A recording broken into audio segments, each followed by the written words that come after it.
This is a clip that went somewhat viral. I think we can just safely call this viral. This is a stand-up comic named Amr Rahman. I believe that's how you pronounce it. Maybe Rahman, but I think it's Amr Rahman. Giving a great little speech in the middle of his stand-up act about his response to being voter shamed by guilty white liberals into voting for Joe Biden this year. This is amazing. I love this video. Want the Democrats to lose. Understandably, a lot of people want the Democrats to be punished and to suffer a historic and humiliating defeat. Yeah. And white liberals are very tense, right? They're like, is that what you really want? Is that what you really want? You want Trump to come back? You want Trump to win? What I want is for you to not lecture us on how to respond to a genocide you didn't try to stop, okay? You think that's a good idea? You think that's a good idea for your community? Because it's your community that's going to suffer if Trump comes back. People like you are going to suffer. What do you think of that? I think that a political system that ultimately makes you choose between genocidal dementia and cheeseburger-powered fake tan Hitler is a system worth overthrowing, okay? Maybe that is the conclusion you should be coming to instead of lecturing black and brown people on why they don't worship the Democrats, okay? That is quite something. I mean, that is really quite something. I want to play this particular piece of it one more time. Just this one little sentence here. This gave me chills. Is that what you really want? You want Trump to come back? You want Trump to win? What I want is for you to not lecture us on how to respond to a genocide you didn't try to stop, okay? You think that's a good idea? Boom. What I want is for you to not lecture us on how to respond to a genocide that you didn't try to stop. You know, there's going to be a lot of equivocating now about lesser evilism. There's going to be a lot of gaslighting now about how, well, this was just an unfortunate thing where Netanyahu didn't listen to Joe Biden. No. Let the record show that you guys were MIA on this issue. At best, a lot of you guys supported Israel in the early days and are now backpedaling because you have a lot of egg on your face, which we warned you would. But that sort of gaslighting is not going to work this time, hopefully. Hopefully. You never know with Democratic voters, but I think it's super encouraging that guys like this are out there saying that. And if you listen to the gasp, you know, when you're doing a comedy set and you sort of break that not break the wall, but sort of puncture the whole like premise of the setup where you're just there to make people laugh and you actually pierce through that and actually make people think, and there's this weird sort of moment of tension in the room. Yeah. Listen to the audience as he drops that line on. I love it. I love it hearing this. Right? They're like, is that what you really want? Is that what you really want? You want Trump to come back? You want Trump to win? What I want is for you to not lecture us on how to respond to a genocide you didn't try to stop, okay? You think that's a good idea? Oh, yeah. You think that's a good idea for your community? Because it's your community. It wasn't a big laugh. It was, oh, wow. Yeah. Wow. Oh, wow, indeed. Because something we weren't expecting to hear. Go ahead, kid.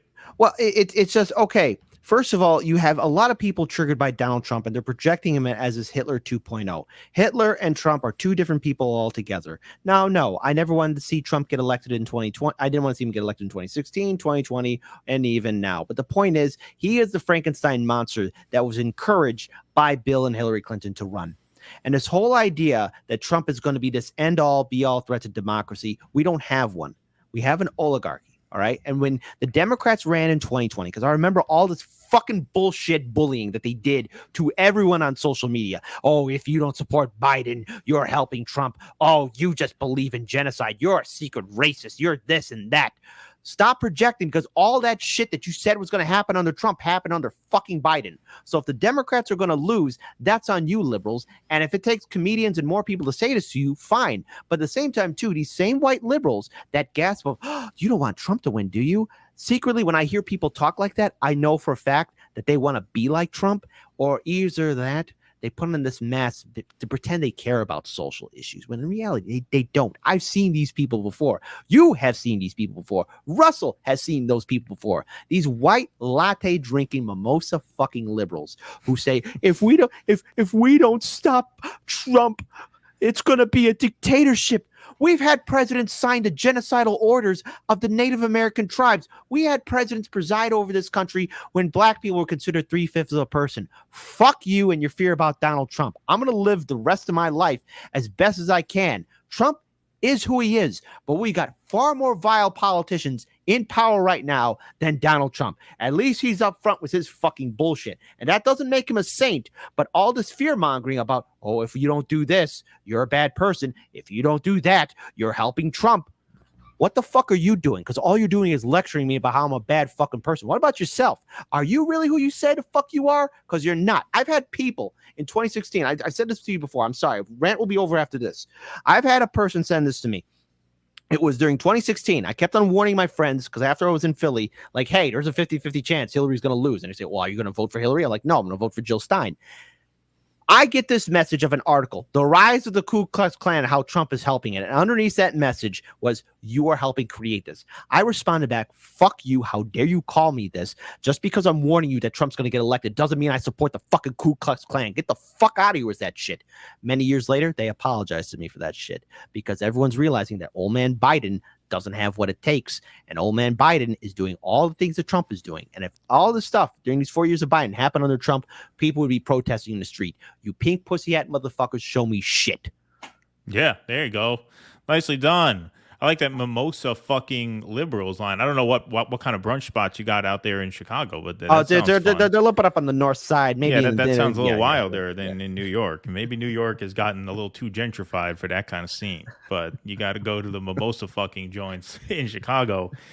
That's where it's at. It must be all, that must be like the layover, because like Chicago's a big layover town between New York and LA. So while you're waiting for a flight out to California, you can hit a brunch spot and have a wild time.